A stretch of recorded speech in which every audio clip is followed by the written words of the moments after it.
Salut la famille, j'espère que vous allez bien. Dans la vidéo précédente, on a vu comment lire les bougies japonaises et leur rôle sur le marché. Et aujourd'hui, je vais vous montrer les sortes de bougies japonaises les plus simples à reconnaître sur nos graphiques.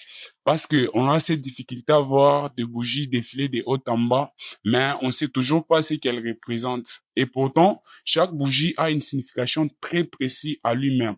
Dans ce cas, aujourd'hui, je vais vous expliquer les différentes bougies japonaises sur nos graphiques en trading.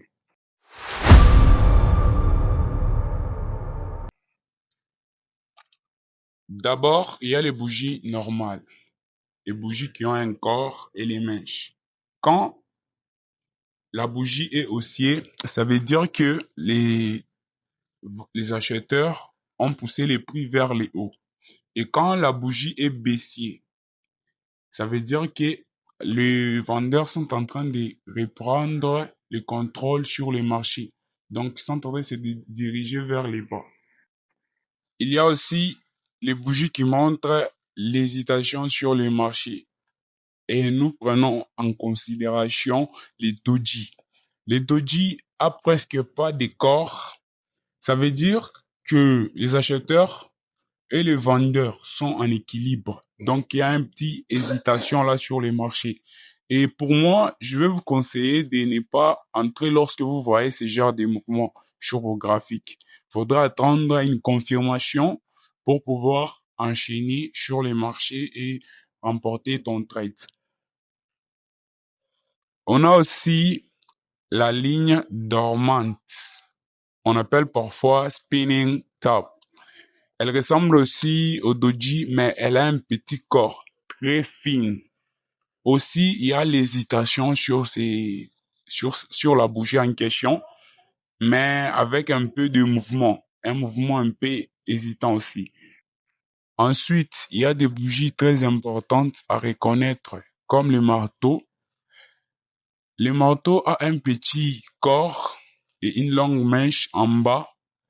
Ça montre le prix a fortement rejeté vers le bas et que les acheteurs ont repris le contrôle sur les marchés. Et à l'inverse, il y a l'étoile filante. Elle a un petit corps et une grande mèche vers le haut.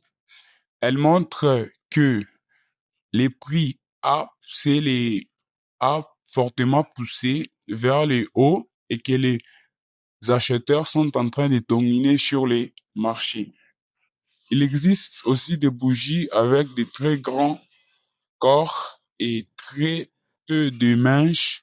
Et ces bougies montrent une forte décision du marché. Soit les acheteurs sont forts, soit les vendeurs sont forts. En principe, ce qu'il faut retenir, les bougies japonaises racontent ce qui se passe sur le marché ou racontent une histoire. Si tu apprends à reconnaître ces bougies ou ces sortes de bougies sur les marchés, tu vas comprendre ce que le marché est en train de faire sans indicateur. Et les bougies japonaises, c'est la base même du trading.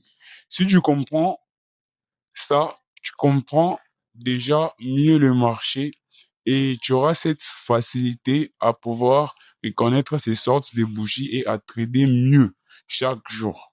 Et dans ce cas, c'est fini pour cette vidéo. On se retrouve dans une prochaine vidéo où je vais encore expliquer davantage sur le trading.